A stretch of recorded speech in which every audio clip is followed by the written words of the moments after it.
NPS ವಾತ್ಸಲ್ಯ, ನಿಮ್ಮ ಮಕ್ಕಳ ರಿಟೈರ್ಮೆಂಟ್ ಪ್ಲಾನಿಂಗನ್ನು ನೀವೇ ಮಾಡೋದು ಈಗ ಸಾಧ್ಯ. ಸೆಪ್ಟೆಂಬರ್ 16, 2024 ಕೇಂದ್ರ ಸರ್ಕಾರ NPS ವಾತ್ಸಲ್ಯ ಅಂತ ಹೇಳುವಂತಹ ಯೋಜನೆಯನ್ನು ಜಾರಿಗೆ ತಂದಿದೆ. ಇದರಲ್ಲಿ ಇರುವಂತಹ ಫೀಚರ್ಗಳೇನು, ಇದರಲ್ಲಿ ಇನ್ವೆಸ್ಟ್ ಮಾಡೋದು ಹೇಗೆ, ಯಾಕೆ ಇನ್ವೆಸ್ಟ್ ಮಾಡಬೇಕು, ಇದರಲ್ಲಿರುವಂತಹ ಅಡ್ವಾಂಟೇಜಸ್ ಏನು, ಡಿಸ್ಅಡ್ವಾಂಟೇಜಸ್ ಏನು, ಇದೊಂದು ಪ್ರಾಕ್ಟಿಕಲ್ ಸೊಲ್ಯೂಷನ್ ಹೌದಾ ಅಲ್ವಾ, ಎಲ್ಲವನ್ನ ಇವತ್ತಿನ ವಿಡಿಯೋದಲ್ಲಿ ನಾವು ನೋಡೋಣ. ಈ ವಿಡಿಯೋಗೆ ನಿಮಗೆ ಸ್ವಾಗತ. ನಾನು ನಿಮ್ಮ ಆಶೀಶ್ ಸಾರಡ್ಕ.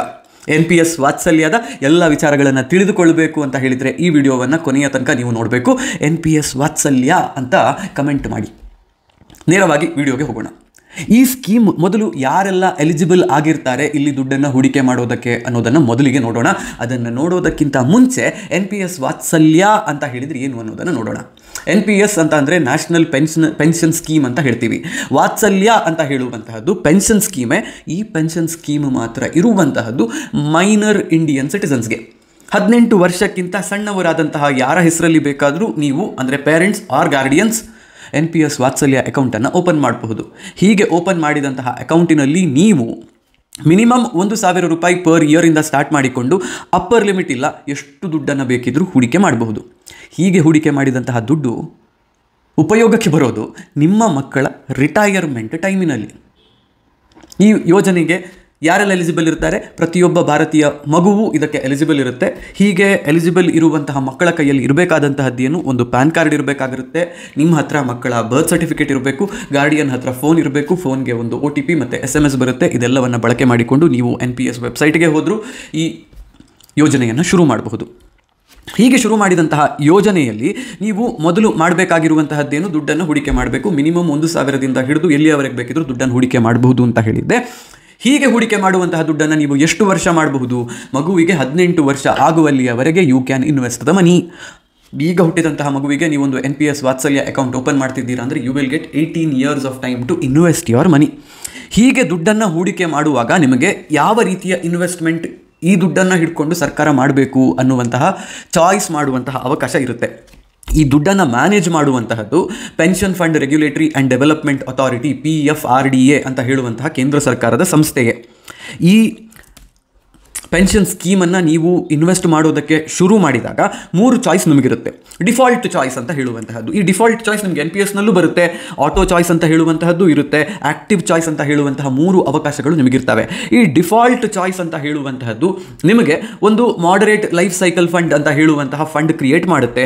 50% ದುಡ್ಡನ್ನು ಇಕ್ವಿಟಿಯಲ್ಲಿ ಅಂದರೆ ಸ್ಟಾಕ್ ಮಾರ್ಕೆಟ್ನಲ್ಲಿ ಹೂಡಿಕೆ ಮಾಡ್ತಾರೆ. ಉಳಿದ 50% ದುಡ್ಡು ಕಾರ್ಪೊರೇಟ್ ಬಾಂಡ್ಗಳಲ್ಲಿ, ಗವರ್ಮೆಂಟ್ ಸೆಕ್ಯೂರಿಟಿಗಳಲ್ಲಿ ಇನ್ವೆಸ್ಟ್ ಆಗುತ್ತೆ. 10ರಿಂದ 11% ರಿಟರ್ನ್ಸನ್ನು ಲಾಂಗ್ ಟರ್ಮ್ನಲ್ಲಿ ಇದು ನಿಮಗೆ ಕೊಡಬಹುದು. ಆಟೋ ಚಾಯ್ಸ್ ಅಂತ ಹೇಳುವಂತಹದ್ದು ಅಗ್ರೆಸಿವ್ ಲೈಫ್ ಸೈಕಲ್ ಫಂಡ್ ಅಂತ ಹೇಳುವಂತಹ, ಮಾಡರೇಟ್ ಇತ್ತು ಮುಂಚೆ, ಈಗ ಅಗ್ರೆಸಿವ್ ಆಯಿತು. ಅಗ್ರೆಸಿವ್ನಲ್ಲಿ ಏನಾಗುತ್ತೆ, ನಿಮಗೆ 75% ದುಡ್ಡು ಇಕ್ವಿಟಿಗೆ ಹೋಗಿಬಿಡುತ್ತೆ. ಇನ್ನು ನಿಮಗೆ ಕನ್ಸರ್ವೇಟಿವ್ ಆಗಿರುವಂತಹದ್ದು ಬೇಕು ಅಂತಂದರೆ ಆಟೋ ಚಾಯ್ಸ್ನಲ್ಲಿ ನಿಮಗೆ ಮಾಡರೇಟ್, ಅಗ್ರೆಸಿವ್ ಮತ್ತು ಕನ್ಸರ್ವೇಟಿವ್ ಅಂತ ಹೇಳುವಂತಹ 3 ಆಯ್ಕೆಗಳು ಇರ್ತವೆ. ಅಗ್ರೆಸಿವ್ ಚಾಯ್ಸ್ಗೆ ನೀವು ಹೋದರೆ 75% ದುಡ್ಡನ್ನು ಇಕ್ವಿಟಿಯಲ್ಲಿ ಅಂದರೆ ಸ್ಟಾಕ್ ಮಾರ್ಕೆಟ್ನಲ್ಲಿ ಹೂಡಿಕೆ ಮಾಡುವಂತಹ ಅವಕಾಶ ನಿಮಗಿರುತ್ತೆ. ಮಾಡರೇಟ್ ಚಾಯ್ಸ್ಗೆ ಹೋದ್ರಿ ಅಂತಂದರೆ 50% ದುಡ್ಡನ್ನು ಸ್ಟಾಕ್ ಮಾರ್ಕೆಟ್ಗೆ ಹೂಡಿಕೆ ಮಾಡುವಂತಹ ಅವಕಾಶ ಇರುತ್ತೆ. ಕನ್ಸರ್ವೇಟಿವ್ ಚಾಯ್ಸ್ಗೆ ಹೋದ್ರಿ ಅಂದರೆ 25% ದುಡ್ಡನ್ನು ಇಕ್ವಿಟಿ ಮಾರ್ಕೆಟ್ ಮೇಲೆ, ಉಳಿದ 75%ಅನ್ನು ಗವರ್ಮೆಂಟ್ ಸೆಕ್ಯೂರಿಟಿಗಳು ಮತ್ತು ಕಾರ್ಪೊರೇಟ್ ಬಾಂಡ್ಗಳ ಮೇಲೆ ಹಾಕುವಂತಹ ಆಯ್ಕೆ ಇರುತ್ತೆ. ಆಕ್ಟಿವ್ ಚಾಯ್ಸ್ ಅಂತ ಹೇಳುವಂತಹದ್ದು 3ನೇಯದ್ದಿದೆ. ಇದರಲ್ಲಿ ಪೇರೆಂಟ್ಸ್ ತಾವೇ ಚೂಸ್ ಮಾಡಿಕೊಂಡು ಎಷ್ಟು ದುಡ್ಡನ್ನು ಎಲ್ಲಿಗೆ ಹಾಕಬೇಕು ಅನ್ನುವ ಆಲೋಚನೆಯನ್ನು ಮಾಡುವಂತಹ ಅವಕಾಶ ಇರುತ್ತೆ. ಬಟ್ ಇಕ್ವಿಟಿಯ ಮೇಲೆ ಇಲ್ಲೂ ಕೂಡ ಹೂಡಿಕೆ ಮಾಡೋದಕ್ಕೆ ಮ್ಯಾಕ್ಸಿಮಮ್ ಆಗುವಂತಹದ್ದು 75%ನವರೆಗೆ ಮಾತ್ರ.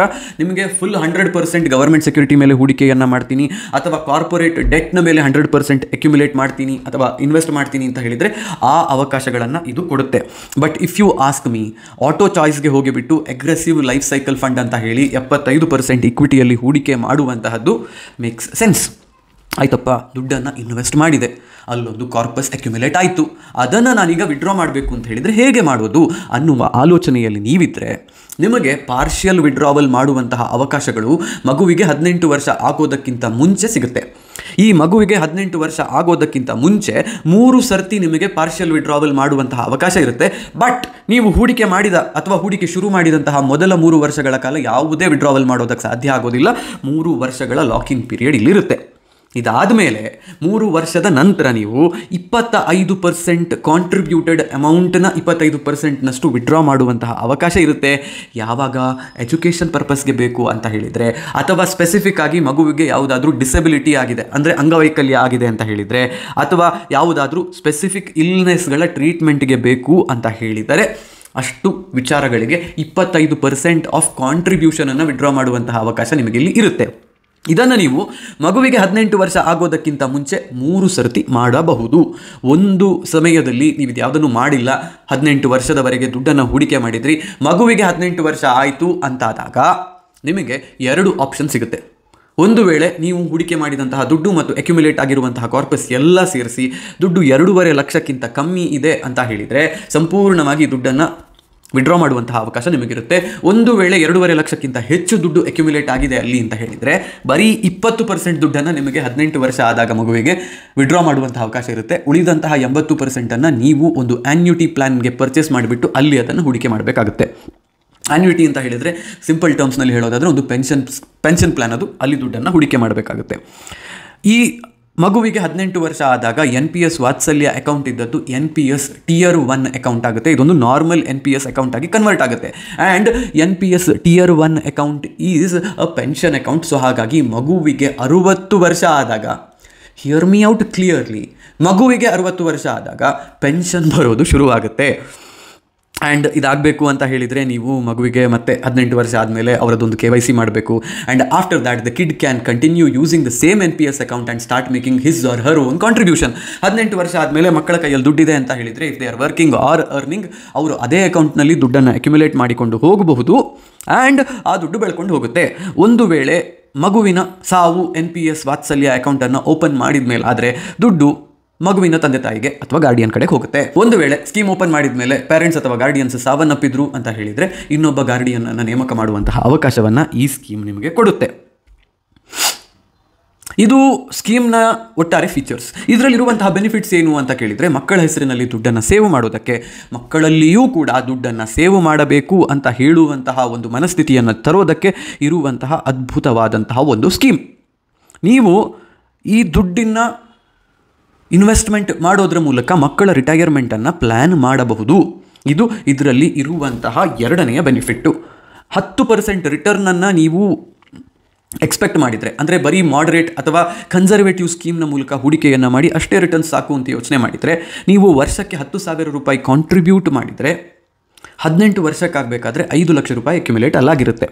ನೀವು ಆ ಅಕ್ಯುಮುಲೇಟ್ ಆಗಿರುವಂತಹ ದುಡ್ಡನ್ನು ಹಾಗೇ ಬಿಟ್ಟು ಆ ದುಡ್ಡು 60 ವರ್ಷದವರೆಗೆ ಗ್ರೋ ಆದರೆ 10% ರೇಟ್ ಆಫ್ ರಿಟರ್ನ್ಸ್ನಲ್ಲಿ 2.75 crore ರೂಪೀಸ್ ಅಕ್ಯುಮುಲೇಟ್ ಆಗಿರುತ್ತೆ.